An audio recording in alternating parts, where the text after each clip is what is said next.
So this is going to be all about wet lab. So if you're interested in training, we're ready to talk about it.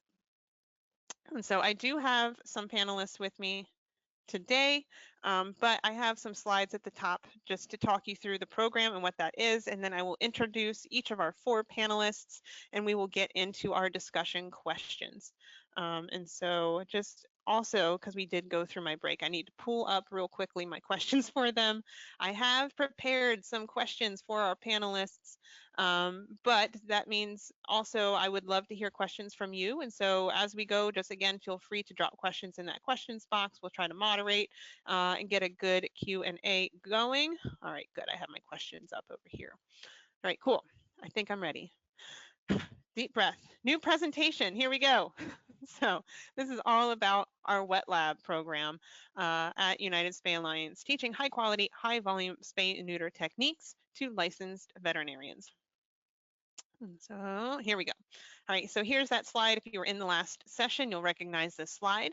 But again, getting into the details here, we believe that high quality, high volume spay and neuter is a best practice. And we have a whole blog post that we put together focusing on why we think it's a best practice. I believe that link is in your quick links document for you. But if you just head over to United Spay Alliance, check out our blog, you'll be able to find it there. But yes, these techniques are, I mean, low-cost spay-neuter surgeries aren't lower cost because they are somehow less than. It doesn't take less time because of veterinarians cutting corners. This isn't some shady back alley nonsense. These are proven techniques. These are high quality, emphasis on the high quality, high volume spay neuter techniques. Often the surgeons who are doing these surgeries have done them over and over and over and over again. They are efficient through repetition, efficient through just being very economical with their movements and how they are using their techniques. I think it was Dr. Mann's presentation yesterday.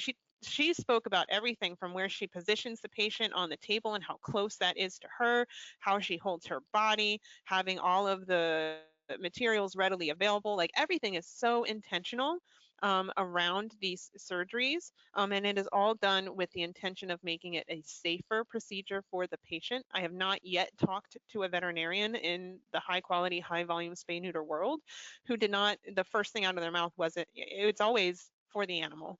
And that when it comes down to it, it's for the animal. You know, when you think about a surgery for yourself, do you want a surgery incision site that is 4 inches long? Or would you prefer if the surgeon only had to cut like a centimeter into you, right, to perform whatever procedure? And I think we know which one we would prefer, and we know which one would be easier to recover from. It's just as true for our animal friends. And so just framing it as being a best practice and what we want to see more of. And I will also say that that means that we want everybody to be using these techniques. We don't think that they are just limited to the nonprofit clinics. It's not just shelters that can benefit from these techniques. It is absolutely any veterinarian. And so we encourage, even if they are in private practice, vets to come on out and learn these techniques and see if they can apply them in their own private practice setting. And if it happens that they do become more efficient at these surgeries, if they do take less time, and then they can include even more appointments in their private practice calendar in a day, then so much the better. We've created more spay neuter capacity. And so the goal is also to make these affordable, to make them local so folks don't have to travel. They don't have to spend multiple days away from their family. They don't have to arrange pet care, because we all know every veterinarian also has a horde of their own pets at home to take care of. And they don't have to worry about licensing. I don't know that I'd ever given veterinary licensing a second thought prior to getting into this work and working with the vet shortage task force, but y'all, licensing is a real issue. It is a headache. I was just working with, we have wet labs for Connecticut and Massachusetts and Maine. Now, all those states are pretty close together up in the New England area. And we had a veterinarian, I think, who was licensed in Massachusetts, who was wondering if he could attend the wet lab in Connecticut. And I don't know if you know the geography, but I'll just tell you, they're connected. Those states are like right next to each other. And it doesn't take a lot of travel to get from one to the other. You would think that there might be some sort of leniency as far as, hey, I'm licensed in Massachusetts. Can I just come over the Connecticut border here for a 1-day, 8-hour wet lab with a nonprofit organization where I'm doing spay neuter surgeries on shelter animals. And no, there's absolutely no leniency. They would have had to pay, I think it was almost $600 for a temporary Connecticut vet license. That they were only going to use for 8 hours. So licensing is a real issue. And so that's why we're really encouraging folks to create these opportunities locally. And our hope is that we can facilitate enough of these wet labs that we can create a template and guidelines for you to follow. And so we're going to talk to our panel today. You're going to hear that each of them has had a slightly different experience, slightly different approach to how their wet labs have come together, and how they have found success. And so I don't want to take too much time digging in, but again, our folks are saying good things. The people who attend these wet labs, and this is a credit to the folks you're going to hear from today. It is a credit to the entire team around them. It is a credit to the trainers, that each of these trainees who left us these beautiful testimonials. It is a credit to everyone who is hands-on involved in making the day so successful. So I'll talk about it more in a moment, but USA is a facilitator. It is really the folks on the ground making these trainings happen that are to applaud for all of the success that we have seen so far. But obviously these folks say that the day was wonderful, amazing, and outstanding, but truly I could go on and on. It was an awesome wet lab. I like that it was only a couple of people. So we do have, it's more of a one-on-one type of experience. I think so far our best ratio has been one trainer, so one teaching veterinarian to 2 or maybe 3 students or trainees. These are all licensed vets. So I use the word trainees because I don't want anyone to think that these are vet students. So these are veterinary trainees. Great day and learned a lot. This is literally the best CE I have ever done. Best CE ever. This was so helpful. I love the small size of the participants so that we had so much one-on-one time. And it was neat to see how different people have different approaches and techniques. And so we've heard good things. People like the format, and they like that they are able to get hands-on experience right there and right on their 8-hour wet lab day. And so I think to date, this has been our favorite comment left on an eval form. And it's a photographic comment, so I had to take a screenshot for you. So again, thinking about that incision site, and if you're gonna have surgery, do you want a big long incision site or do you want a nice tiny incision site? And so shout out to Dr. Haley for leaving us with this one. It's, again, to date, still probably our favorite evaluation comment we've ever received. So how does it work? And I'm going to keep this very high level because I do want to make sure we have time to talk with all of our panelists and get to our questions. But USA is a facilitator. And so we are remote. We do not necessarily travel to wherever the wet lab is happening. So I am providing as much support as I can online from a remote position. And so we are going to take over things like registration. We make the registration form. We deal with we help support the recruitment. If local groups have folks that they want to invite to attend, we always give them, the opportunity to enroll their folks first. But when it comes time to fill up the class, we will take care of recruitment and promotion. I talk with all of the trainees who register, so you don't have to worry about any of that. When people drop at the last minute, I'm the one that's scrambling to fill the spot, not you. I take care of applying for CE credits. We at United Spay Alliance, we go out and we look for funding opportunities. We welcome if you have tips, you think a certain funder is going to really like this in your area. We always appreciate that, but we do take that onto our shoulders to find that funding. And then we will reimburse wet lab hosts after the event for the agreed upon budget. So we are a facilitator. So the local group is basically in charge of planning and executing a clinic. At the end of the day, you have a clinic where you have about 30 to 35 cats coming through. And so you're taking care of all those logistics. You're making sure you have a team. And we do encourage folks to have an experienced team of vet techs and other clinic staff, folks who really know how the process works, because your veterinarians, your teaching vets for the day, the trainers, they are going to be focused on teaching. And so you want your vet techs to really take on the burden, not the burden, I guess, but take on the role of running everyone through that clinic in an efficient way. And so if your veterinary team isn't quite as familiar with how the high volume process is going to work, that's something you want to, get on top of before the wet lab. So we do encourage folks to have experienced veterinary teams, experienced trainers. If you need help finding trainers, that's something that we can probably assist with, but we always do turn to our groups who are planning the wet lab to say, well, who is it in your community that you use and you trust for these types of surgeries? Who do you think is going to be a good trainer? And so we even source the trainers locally. Again, to keep this as grassroots as we can. And we collaborate. We see how we need to work together to make it happen. And that has not been the same for every group. As I think, and I hope you'll hear today among the panelists, there's been a lot of, slightly different processes that have gone on from Maine to Georgia to Florida to Connecticut. All of them have been slightly different. And that's a good thing. We know that no two communities are exactly alike. There's no one size fits all approach, and that's a-okay. We're here to help make it a success. And so whatever we need to do, we're going to do it. Now, I know some of you are like, that's way too high level, Bree. How does it really work? Okay, well, this slide's for you. So you're going to have a kickoff call with United Spay Alliance, and let's say everything checks out and we're ready to do it. And so that means United Spay Alliance is ready to be your facilitator, and you as the group or collective group, however many people are involved, are ready to take on the role and the checklist of, well, we're really going to get it going as far as planning the clinic and the details here on the ground. And so once we agree that we're going to do it, you're going to set the date, and United Spay Alliance is going to do our part to go and find some funding. We're going to work to confirm the details of the who, what, when, and where, so that we can put an agenda together. We can put, the registration page together to have all those details for folks who might want to come and learn with us. You're going to go out and look for trainers. If USA needs to support that, we can help you find experienced surgeons and trainers. United Spay Alliance will look to finalize our continuing education certification. We're going to finalize the agenda. And then, like I said, USA will take care of the registration and the recruitment of trainees and all the communication and back and forth that might be involved in that. You're going to keep planning the clinic. We're going to keep making sure that, all of the high level details on our end are looking good. And then we're going to have a final check-in to make sure that everything is just taken care of before we head into the weekend.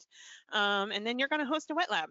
You and your team are going to host a wet lab, and USA is going to be in the background. I just ask you to check in with me to let me know things get off to a great start and that things wrap up well. We'll have a debrief conversation after your successful wet lab. And then, of course, we will reimburse you for the agreed upon amount. And then hopefully you had so much fun doing it all that you want to do it again. Now, through all of that, there's a lot of collaboration. There are a lot of conversations. There's a lot of back and forth. There's check-in meetings. I do as much as I can to kind of create a checklist and a flow and make sure you're thinking of all of the different pieces that need to go in to the day to make it successful. And then I'm also learning from you. What is it that your clinic and your team and your training event is going to need to be successful, and how can I support you? And so there's a lot of back and forth. And that is generally how it works. All right, so that's enough of you listening to me talk. I'm going to introduce some panelists to you. And so I'm going to read you their bios. All right, so first up, and this is in alphabetical order, we have Clara McCabe, who is the executive director of the Nutmeg Spay Neuter Clinic in Stratford, Connecticut. She has been in the animal welfare space for over 20 years, starting in cat rescue and holding monthly spay neuter clinics for stray and feral cats. Clara went on to found Nutmeg in 2012. Since opening, Nutmeg has spayed or neutered over 56,000 cats and dogs. And Clara and the Nutmeg Spay Neuter Clinic, in partnership with POA Spay up there in Connecticut, have hosted one wet lab so far, providing training to 4 veterinarians, and they have a second wet lab planned for November 22nd. And so we're grateful to Clara for being here. Our next panelist is going to be Peggy McCarthy. Peggy McCarthy has been a board member for the Georgia Pet Coalition, a 501c4 organization, for the past 5 years. Her volunteer work involves legislative advocacy for animal-related issues at the state and local levels in Georgia. She has been specifically involved with policies to mitigate, 1, the veterinary workforce shortage in shelter medicine, 2, inadvertent breeding of pets in underserved communities, and 3 unregulated transient pet sales in outdoor locations by reckless backyard breeders. On behalf of the Georgia Pet Coalition, Peggy collaborated with United Spay Alliance, DeKalb County, one of Georgia's most populous counties, the Georgia Veterinary Medical Association, and Lifeline Animal Project to provide Georgia's first high-quality, high-volume spay-neuter wet lab for DeKalb veterinarians. Peggy and the collaborative team down there in DeKalb have hosted one wet lab providing training to 4 veterinarians. That was just this past September. And they do have another wet lab already on the books for dogs. They're going to be our first dog-focused wet lab in February. Our next panelist will be Payton. Cary is the clinic coordinator for the MSPCA of Cape Cod. She has been with the MSPCA for 9 years. Cary also serves as an advisory council member for the New England Federation of Humane Societies. Cary and the MSPCA have hosted, they've now hosted 2 wet labs. As of October 5th, they hosted their second wet lab, providing training to a total of 8 veterinarians in Massachusetts. So a little update there from your conference schedule. And finally, we have Dr. Beth Sperry. Dr. Beth Sperry graduated from Bowdoin College, I'm sorry if I said that wrong, Dr. Sperry, in 1993, and from Tufts University in veterinary medicine in 2001. After 9 years of private practice in New Hampshire and Rhode Island, she moved to Maine. In Maine, she received high-quality, high-volume spay-neuter training from the Humane Alliance, which is now ASPCA Pro, and worked as a shelter veterinarian at the Animal Refuge League of Greater Portland for almost 10 years. Dr. Sperry was able to gain varied experience in soft tissue surgeries during her time as a shelter vet. In 2021, she started a MASH-style mobile spay-neuter business called Back Roads Spay-Neuter, traveling to under-resourced areas of the state for 3-day spay-neuter clinics. In 2023, Dr. Sperry and her technician founded Maine Animal Health Alliance, a nonprofit spay-neuter clinic that offers wellness, affordable urgent surgeries, and high-quality, high-volume spay-neuter training in collaboration with United Spay Alliance. Dr. Sperry has led 3 volunteer spay-neuter trips to the Pine Ridge Reservation in South Dakota and regularly spaycations in the Dominican Republic. And Dr. Sperry has hosted 3 wet labs for, that seems wrong. Is that really only 3? Dr. Sperry has provided 3 wet labs providing training to at least 13 veterinarians in Maine. They also have another wet lab on the books for November 2nd. They will be training 6 more veterinarians on November 2nd. I'll also give a shout out to Dr. Sperry. She was our very first wet lab. She has been with us from the very beginning on this program. And so we are just entirely grateful to her and her support of this and proving to us that yes, it can be done. She has been our exemplar trainer throughout all of this. All right, I'm gonna do my best to keep an eye on the questions. Kristen, I invite you to go ahead. If I'm missing something in the questions, you think there's something good, please let me know. I'm juggling a couple different cameras here. So I'm going to go ahead and start though with some questions that we just kind of outlined to make sure that we got to some of the things that I know that you're all probably wondering about. So first, I'm going to turn to Dr. Sperry. What motivated you to partner with United Spay Alliance in this wet lab program? We had this crazy idea, we came to you with it, and you said yes. Why? One main reason I wanted to partner with United Spay Alliance was because my hands-on training had been so instrumental in me gaining confidence in high quality, high volume spay neuter and taking a job at the animal shelter for so many years. And then I also personally knew Esther Meckler and your organization, and you all made it so easy to get everything going and to just let me focus on what I needed to get going on the ground here in Maine, that it was really successful, and I was really happy to continue to do these with you guys.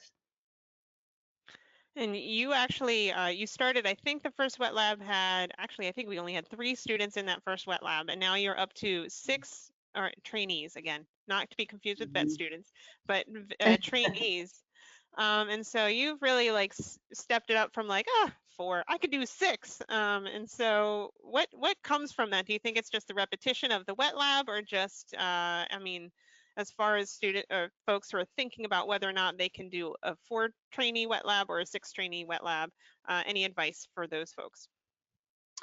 Well, I'm lucky that I've got a colleague up here who does spay neuter training trips down to Nicaragua. So she's really experienced and we've worked together for a long time. So the two of us teaching together is sort of a no-brainer.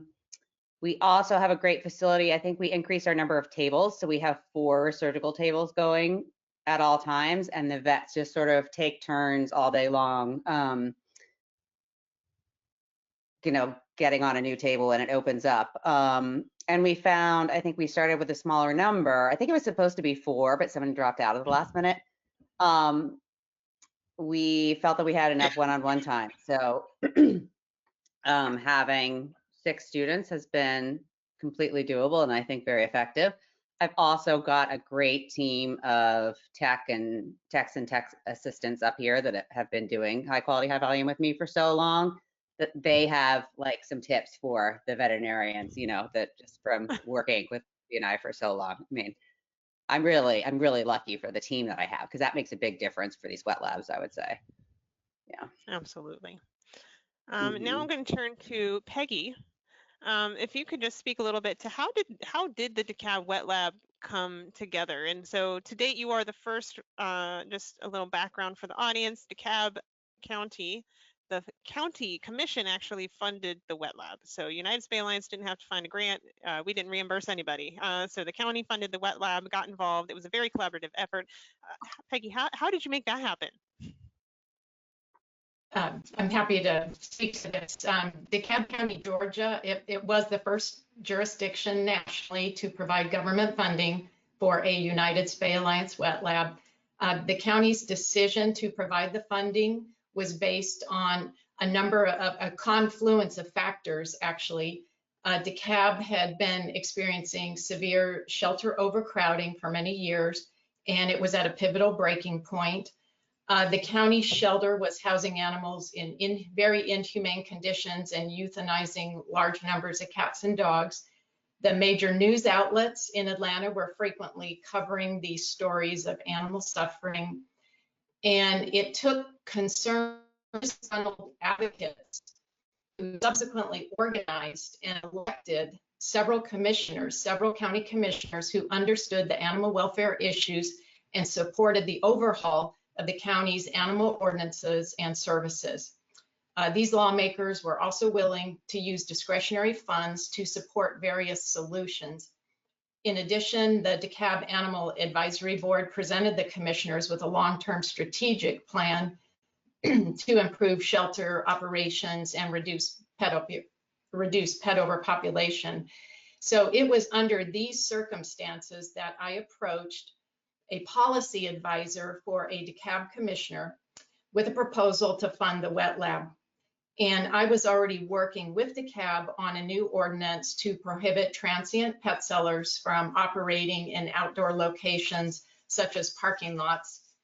Having heard about the wet lab program from last year's United Spay Alliance Fall Conference, I decided it couldn't hurt to also pitch the wet lab pilot program to the policy advisor. And just on a side note, my organization, the Georgia Pet Coalition, has been working on mitigating the veterinary workforce shortage in the nonprofit sector through 3 areas of focus. One is expedited licensing for out-of-state vets and vet techs, and we did pass that bill last spring. Ongoing right now, we're working towards veterinary loan repayment for those practicing in government shelter medicine.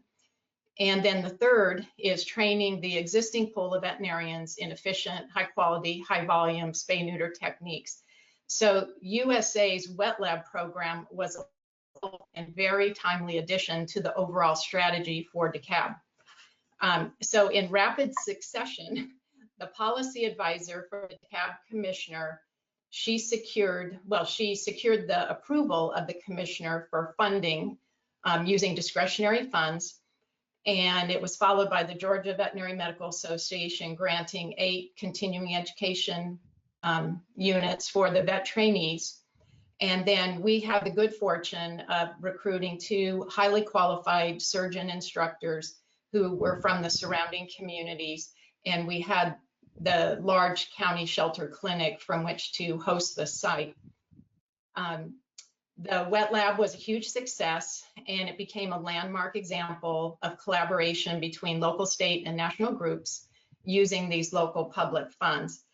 And I am very, very grateful to Brianna for her exceptional leadership in navigating the logistics involved in coordinating these various stakeholders. There were a lot of stakeholders in this.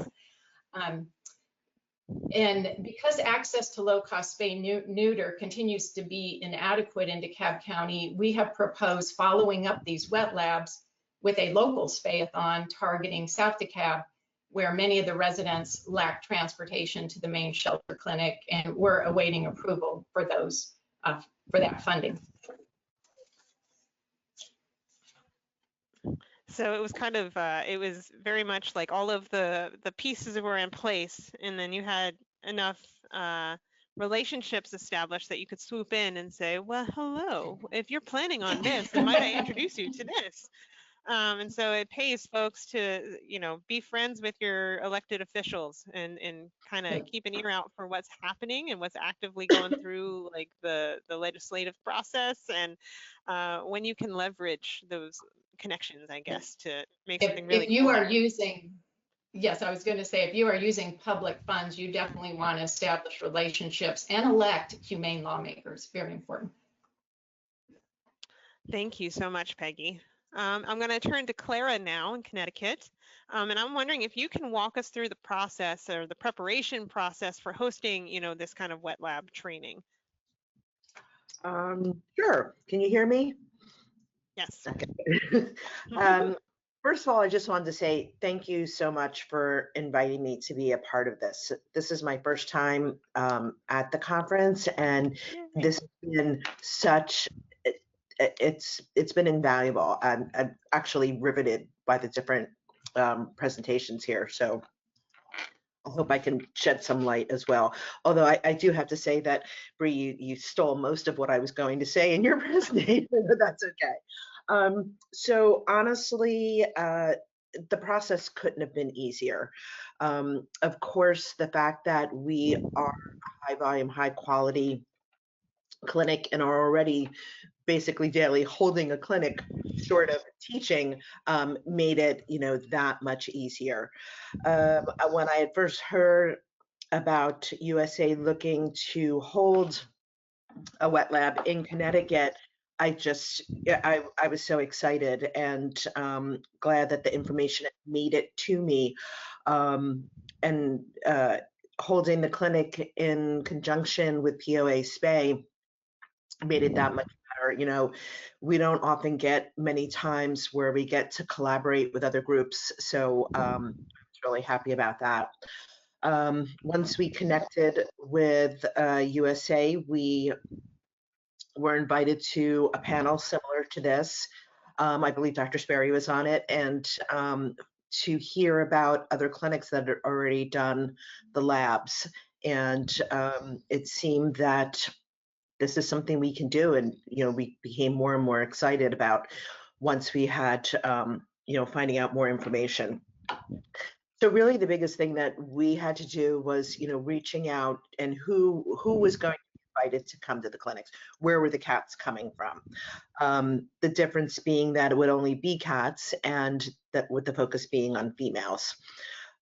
We reached out to a few rescues and TNRs. The bulk of the cats came from a rescue because obviously they were able to guarantee us the females, but we did have a number of TNR kitties as well. We did end up our first clinic with 40 females and 7 males, so probably went a little overboard, and that is probably because I was very excited. So in our next clinic, we're going to stay a little bit closer to the numbers and may just work directly with a rescue or two. Once we decided to do this, our vets and staff were so excited about it. You know, we love to teach. We have trainees come in periodically of vets in our area who are interested to know what we're doing and how they can help. So all of our staff is very welcoming for this opportunity. So, and after the first clinic, our training vets met up and have given us some great ideas of what we can do, you know, to make the next clinic even better. One of the things I found helpful was having a lot of the paperwork prepared prior to any animals arriving, just so that we could hit the ground running. And we even had the majority of the cats arrive the day before, so that our vets could come in and examine who was able to be examined. That way, when the trainees arrived, we were able to just get started. And you know, the information that USA provided on the website as far as the agenda was concerned, we pretty much follow that. You guys have done a great job with what is on there. You know, even if someone wants to do this that is not a spay neuter clinic, I just highly encourage it, because the support that we got, Bree, you're a saint, your patients with us, and you know, just do it. I can't express the importance enough of more of these labs being held. Thank you, Clara. That's very sweet. And if I can ask just a quick question I'm going to go around the room. How many surgical tables, like how many trainees? Because I know that comes up for me a lot. And I think I know the answer, but I'm going to let you, it's okay if you don't know the exact answer, but Clara, how many surgical tables do you have? And your trainings have 4 trainees. And so how many tables are you using? We have 4 tables. 4 tables so for 4 trainees. All the tables were going. Okay. And Dr. Sperry, you have 6 trainees in your trainings, and how many tables you said? 4? 4. Yeah. Okay. And Peggy, do you remember you had 4 trainees at Lifeline? Do you know how many tables they had offhand? They had 4. 4. 4 tables. And Cary at the MSPCA, also 4 trainees, and how many tables? We have 2 tables. 2 tables. And so you can absolutely do it with 2 and rotating on and off. I get asked that question a lot. And so the capacity of the surgical space is something that has come up. In Florida, we did a wet lab with Dr. Whedon and 2 trainees. And so, I mean, we would ideally love to, and when we go through and, you know, put this level of effort into planning something, you want to, you know, maximize your bang for your buck, so to speak. But that's not to say that if you have a smaller training space that you can't make something happen. And so it's great if you have a spay neuter clinic with lots of tables, but you absolutely don't have to have that. You know, your trainees are going to rotate on and off throughout the day as they're observing surgeries, and then they have hands-on surgeries. And if I'm correct, I believe the average that each trainee gets is about 5 to 6 spay surgeries. Now, so far these have been largely focused on cat spay surgery techniques, because that tends to take the longest. We know that there are a ton of cats out there that need help. And so far it's about 5 to 6 cat spay surgeries that they are getting within that, you know, 1-day wet lab experience. And so I just want to clarify that for folks who are out there listening, thinking that, oh, I just don't have the space for it. I'm like, I think that if you're creative, you can make things happen. All right. And so Cary, I do want to ask you a question. If you could just describe what the overall experience was like for you and the MSPCA, and what you think the attendees or the trainees got out of it. Yeah, our experience has been really great with both of our wet labs, and they both ran really smoothly. We have 2 staff vets who do the training, and then at each of our events we have had 4 trainees. We kind of start off the day with just like a little bit of discussion, see if anybody has any questions, kind of like what they want to learn, and our vets go through that. They've also gone through, which I think has been nice, they go through like certain tools that they like, and you know, we've had certain tools that we kind of like put out of commission because we don't, for whatever reason, the vets aren't liking them anymore. So they kind of get to go through that too and be like, this is a spay hook and this is a terrible spay hook. So like folks are looking for resources, kind of like knowing those things as well. And then we do have like a little bit of a like a hands-off or, you know, non-animal part where, you know, folks will start to practice like their surgical knots with string or some like plastic twine, that type of thing. And then we'll get into the actual spay part. And you know, we have had folks do about 5 to 6 spays each with our vets, you know, kind of looking over them, and then the other trainees will observe as well, and kind of it flows through that way. All of the trainees have been so appreciative of this opportunity. And I think that they don't get a chance to kind of practice in a really safe environment a whole lot. So we get a lot of feedback that they're just really appreciative. They're looking for more opportunities like this, and how to like continue that. It's also really rewarding to see, you know, we hadn't hosted this type of event before, so we weren't quite sure what to expect. But like their surgery times, you know, decreased throughout the day, which is like really nice to see and rewarding, and exciting for them too. So that was really fun. It also started a lot of like nice discussions. In our most recent wet lab, we had trainees who were really interested in anesthetic protocols. So we got to kind of go through that and what works for us. We were able to share those protocols out so that they could take them and implement them in their practices too. So it's kind of like a lot of collaboration. Really nice to get to know more people in the community and share thoughts together. And I love when those conversations come together, because like you're saying with the anesthetic protocols, because that's where we get to, again, kind of create this toolkit, collect information. And I think it was for the DeKalb Wet Lab, one of the trainers actually put together a breakdown on the complication rates. There was a question from trainees about complication rates with these surgeries, and so one of the trainers went and found the science and the data to back up what she was saying. And so now we have a resource on complication rates that we can add to our toolkits to share with folks. And so I mean, I think we have pulled bits and pieces from every single wet lab, I think, at United Spay Alliance to kind of continue chiseling away and shaping and refining so that we can offer better and better recommendations, you know, as new groups join us. And we do encourage trainers to kind of, if put your unique spin on it. We know no two veterinarians are practicing exactly the same. And so as long as everyone's following like the general ASV guidelines, we of course encourage, you know, certain guidelines, but you know, if you have like a slightly different approach, let's go ahead and learn those techniques, and maybe there's something new for everybody to learn. And so that has been a cool thing, I would say, coming out of this, is that everyone's story is slightly unique.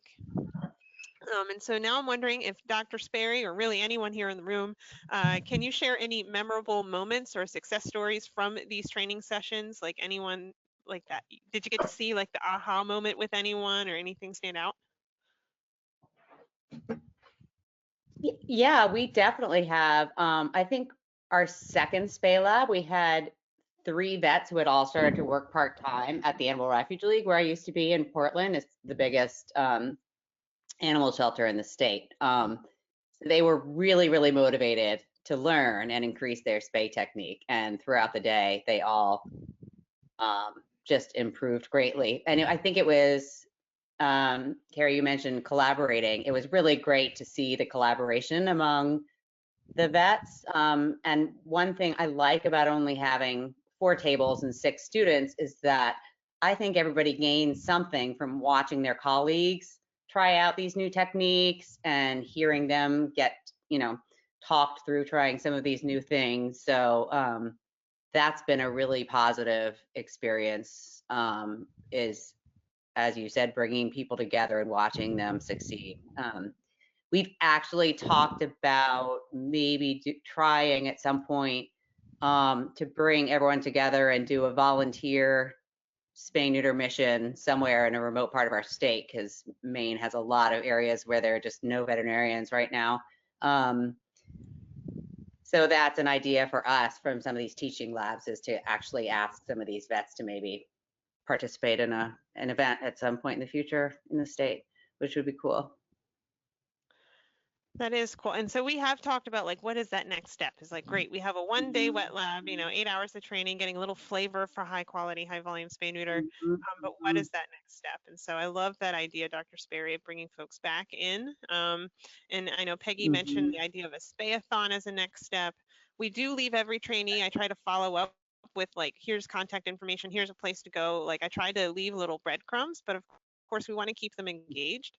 And just like a note for everyone out there is something I've noticed is that veterinarians who haven't had a lot of experience or exposure to these types of techniques can feel very intimidated to walk into like a high volume clinic and say, raise their hand and say, I want to volunteer, I want to participate, because they know that they're expected to perform surgeries at a certain rate and, you know, get through those surgeries more quickly, or they're going to jam up, you know, the whole clinic schedule is going to be thrown off because they're not proficient enough. And so I think there is some hesitation from veterinarians who might otherwise be really interested. And so what we need to remember is to create opportunities for them to come and learn and be in a space that is safe, quote unquote, for them to learn. And with the expectation that, yeah, they might go slower. Yeah, they might not be, you know, that super experienced surgeon yet, but we're going to keep welcoming them into the space, keep encouraging them to come and practice, because with repetition, they will get there. You know, make sure that we are creating opportunities for them to come and just be a student for a little while if they need to, and pick up these techniques. Mm-hmm. All right, I think I asked those questions. I'm going to take a quick peek at our questions box. What are our attendees thinking? We have a question from Catherine. We are not a clinic, we are a TNR organization. Is it possible for us to organize a wet lab, or is it only for brick and mortar clinics to host? And my answer would be that you can host a wet lab. You're going to need to partner up with someone who can offer you that surgical space, and I would say find your vet partner in crime for this, because you're going to need a team. And I think everyone in the room would agree that your vet techs and your support staff, they're going to be the heroes of the day, right? They are running a high volume clinic. Your surgeons, your veterinarians, they're going to be focused on the teaching. And so they are very much concerned with the other veterinarians in the room and making sure that they're learning what they need to learn. And it's going to be your vet techs and your team who are experienced and are going to run, you know, whether it's 30 cats through the clinic schedule that day, or whoever it is that we're working on or focused on. And so you have to find yourself a strong veterinary partner. But certainly if you are a TNR group and you want to help facilitate, absolutely, we encourage collaboration. They're going to need cats to do these trainings on. And so if you want to coordinate a trapping day with a clinic and training opportunity, so I say go ahead and get involved, make some friends, see if you can support a training like this and how you guys can work together to make it happen.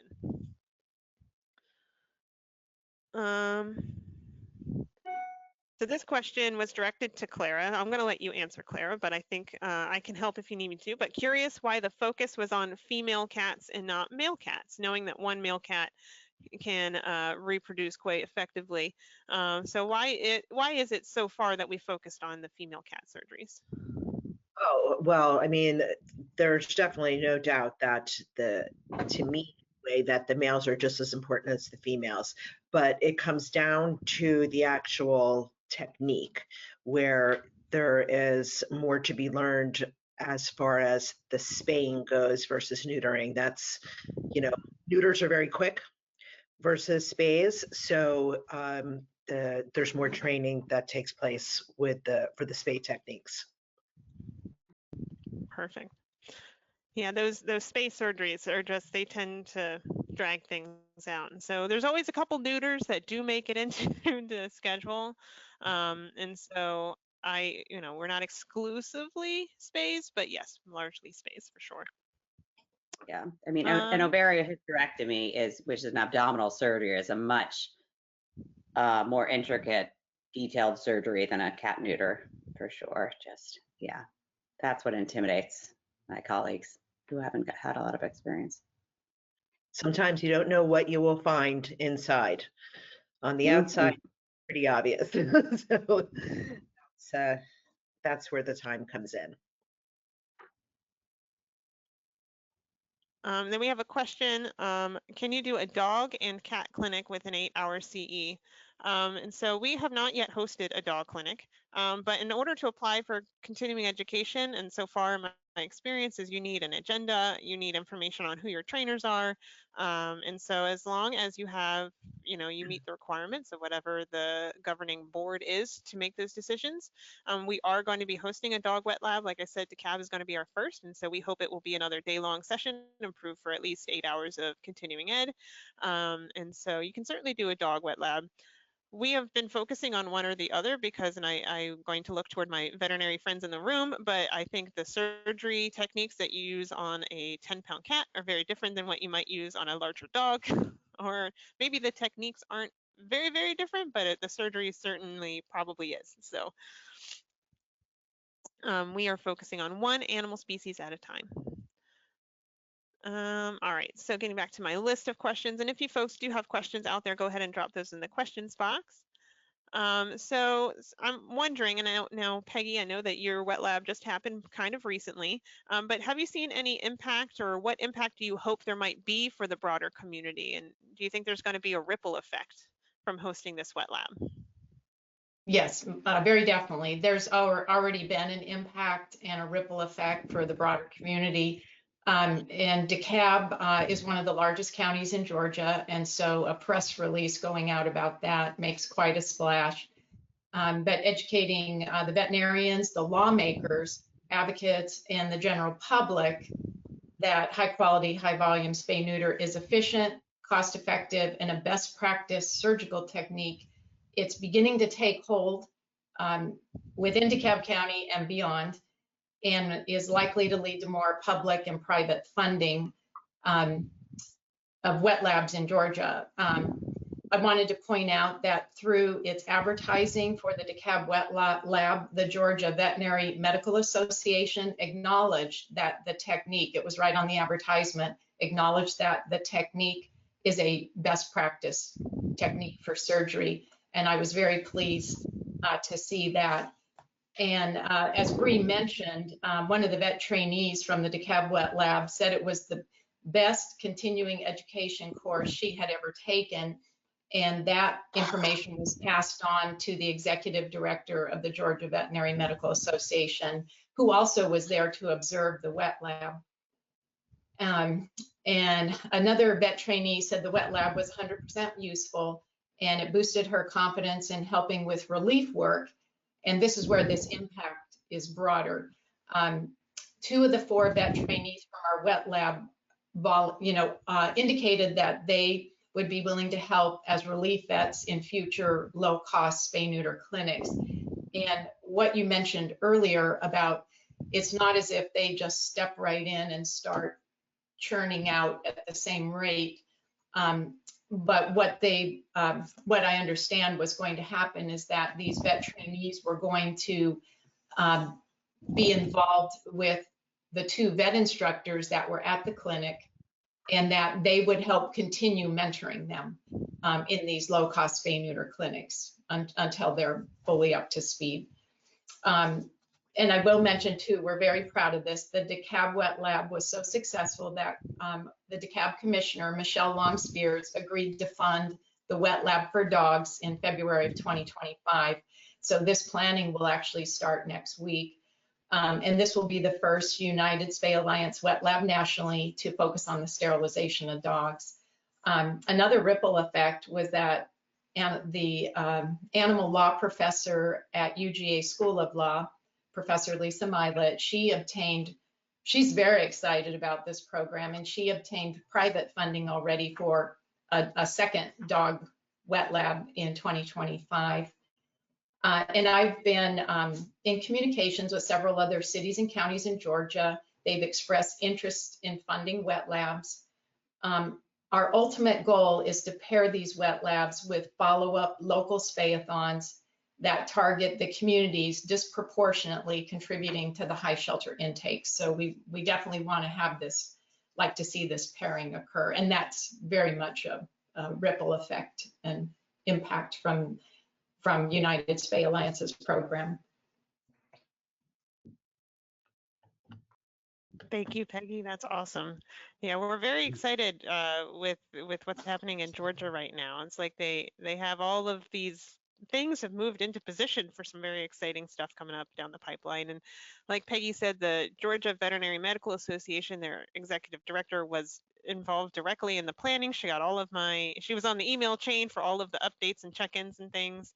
And she was actually there to attend the wet lab in person and see what was happening. And so we were very excited for the support from the GVMA on this subject. And, we have the Commissioner Long-Spears to thank, lots of folks. And so Georgia is looking like a cool spot to be for veterinary training. So thank you, Peggy, for making that happen. All right, so now I'm kind of turn to like takeaways, lessons learned.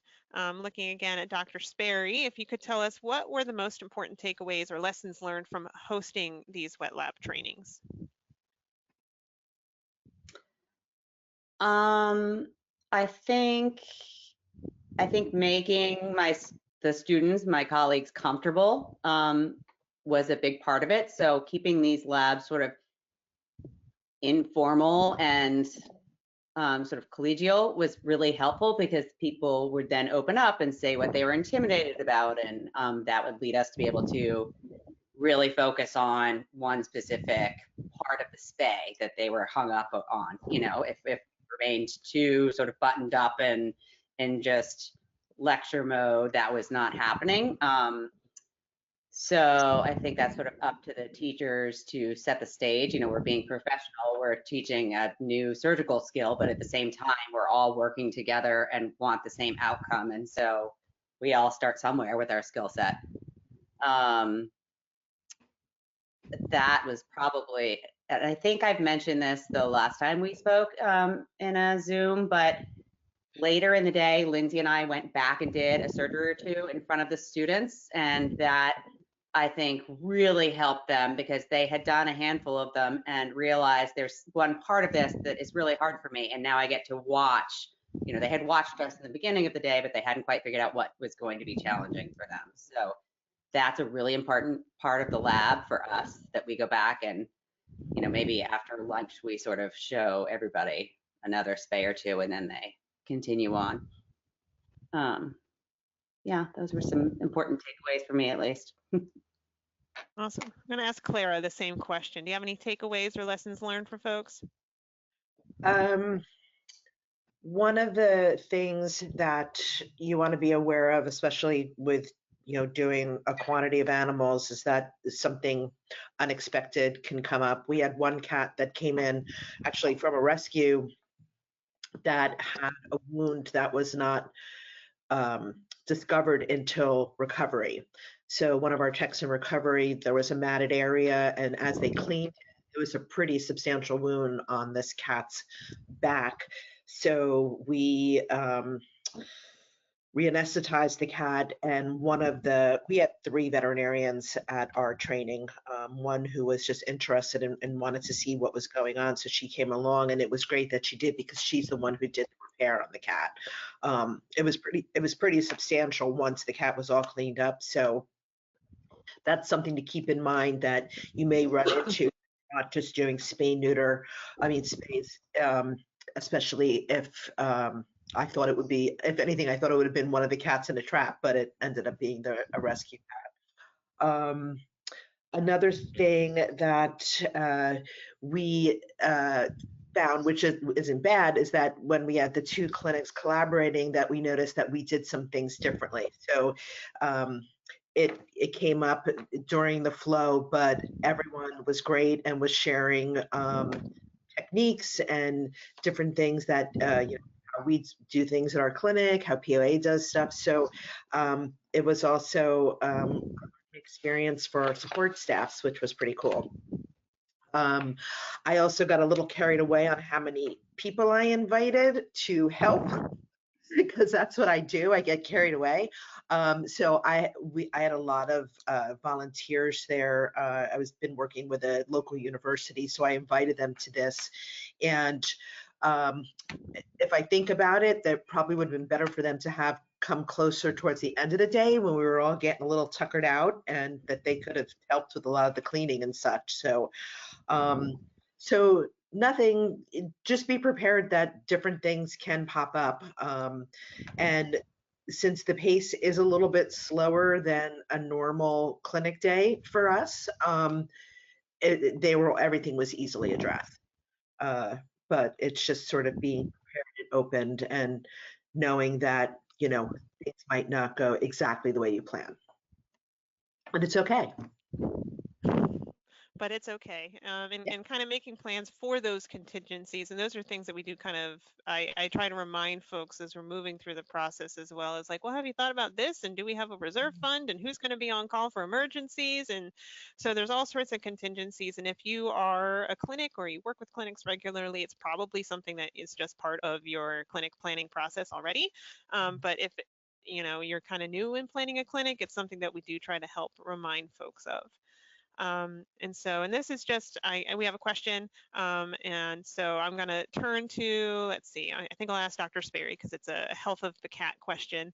Do you check the health of cats before the wet lab, or do you have to remove cats because they are not healthy enough for surgery? So just from a making sure you have enough cat standpoint and making sure everyone's good to go. Yeah.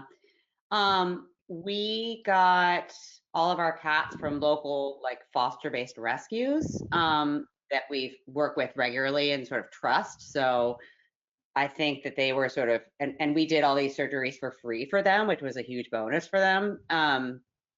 So they were sort of would have litters of kittens in homes that would come to us, and we knew that they were not going to bring us very, very sick cats or sick cats. And then we did have some TNR cats, and that's always a bit of a crapshoot. But yeah, I think you need to think about where you're getting your patients for the day, knowing that there's always going to be some blips, because when you're working, with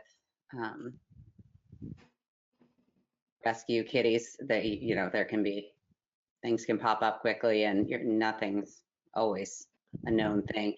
All of our cats arrive early in the morning, and we do exams on them before the students arrive, and that's simply because our clinic does not have housing for all the cats overnight. So, we at least were able to address things before the students arrive, but luckily we didn't have big issues with health.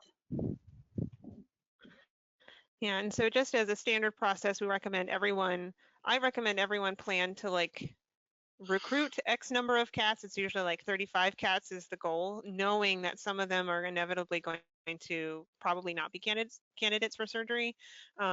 I think the target goal, I usually tell folks, is like 30. That gives you enough cats to have, 5 to 6 for every trainee. It gives you some cats for, the demonstration purposes. But yeah, always count on all the cats that come might not all be healthy enough for surgery, because they are always getting some sort of pre-op check, right? I think every clinic is doing that. Every cat gets their pre-op wellness, or not wellness, but exam. And so that's just a part of the process of these clinics. Right. All right. So as we wrap up and conclude, I'm going to go around the room.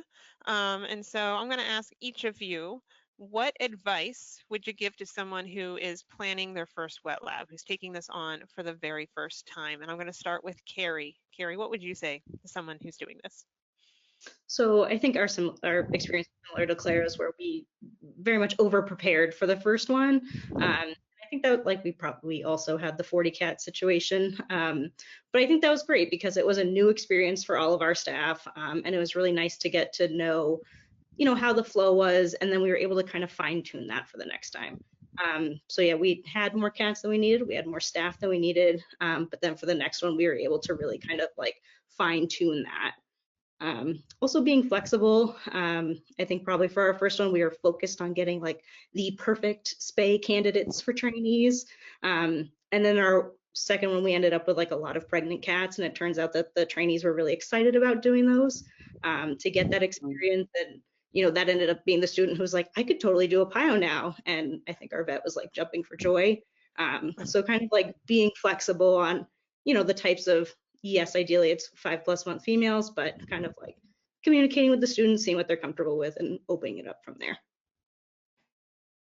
Thank you, Cary. That's awesome. I remember that Pyometra, her confidence, that made it onto the evaluation form. She's like, I feel confident doing those now. And so that made an impact on that trainee. Peggy, what would you say to someone who's planning their first wet lab? It was something that was mentioned earlier about having an abundance of vet techs and vet assistants and volunteers. I think it's important to have redundancy in case someone gets sick or no shows, that type of thing. But we had a nice, wonderful group of vet techs and vet assistants And so prior to the wet lab, having the roles and expectations delineated so one person doesn't get too much downtime, is, you know, to be able to rotate and make sure everyone, their time is used well throughout the day. The second thing, and maybe this is a Southern thing, but don't forget the importance of food and hospitality. I viewed it as a long, exhausting day, so we went over budget on the food, but it turned out it was well worth it. It kept everyone, you know, well fed and happy and energetic. Good food will do that. Yes, feed your trainees and feed your staff. All right, no hangry people running the clinics. Dr. Sperry, what would you say to someone who's planning their first wet lab? Honestly, I would say that you all have been so helpful, and you particularly, Bree, and that at this point they don't have to reinvent the wheel. So rely on your knowledge and experience. I'm always happy to like chat or email with somebody if they have some questions. I mean, it sounds like all of us have had successful wet labs, so there's a lot of knowledge and experience among this group. Yeah, so I'm always happy to help, and you're such a great help. Oh, you're very kind. Thank you. And yeah, we've been doing this. Like I said, we'll have done this 10 times by the end of the year. And so we're happy to share everything that we have learned. So Clara, I'm going to ask you as well. What would you say to someone who's planning their first wet lab? The biggest thing that stuck out for me is when scheduling the cats, be sure that you're only dealing with a couple of people. So the one rescue group that I worked with, they sent a whole bunch of people to drop off. They sent a whole bunch of people to pick up, and that sort of added a layer of chaos that, you know I could have done without, because I was the one who was doing that task. Streamline, and I think we also treated all of the cats for free, so I see this as a privilege to come to one of these, and at the very least, don't be afraid to ask for what you need. And I realize next time that I need only one or two people, so don't be sending 100 different people to pick up the cats and nobody knew what they were doing. It's just, and by the end of the day, yeah, I was tired. So, and, also too, I second the having the roles, everything clearly defined prior to is very helpful. And one other thing I thought, and this is strictly from a lay aspect, but I really feel that the caliber of this training, that the trainees should at the very least have some surgical background. They obviously don't have to be high volume, but I just think that it's a little bit more advanced for someone who has come in and not had any surgery. I think the training might be a little bit lost on them. I mean, we welcome doctors to come in who don't have training on our regular days, and we're happy to accommodate. But I think in this setting, having some surgery under your belt will only make the training that much better. Yeah, and then as far as just do it. After the trainees go through this, it's like anything else. If you go back and go on with your life and you're not going to use the skills that you've been taught, you're going to lose it. So we try to encourage all of the trainees to come back to us, either to my clinic or to POA Spay, depending on what was more convenient for them. And come lend a hand and keep your skills up, and that way when you go back to your own practices, you're that much better. That's perfect. All right, I think we are at 12:30 or 12:34, a little after, and so I do at this point want to just thank everybody. I want to thank my panel here. All of you are fantastic. It's been wonderful working with each of you, and I look forward to hopefully working with you more as we plan more events in the future. I appreciate you sharing your insights and your experiences with everyone today, so thank you so much. To everyone out there in our audience, I hope you enjoyed this session. If you are curious to learn more about wet labs, you can always reach out to me, Brianna at unitedspayalliance.org. We do have lots of information on our website, and of course, I'm always happy to share tips, tools, hop on a Zoom call, talk about it. And so I thank you all. I think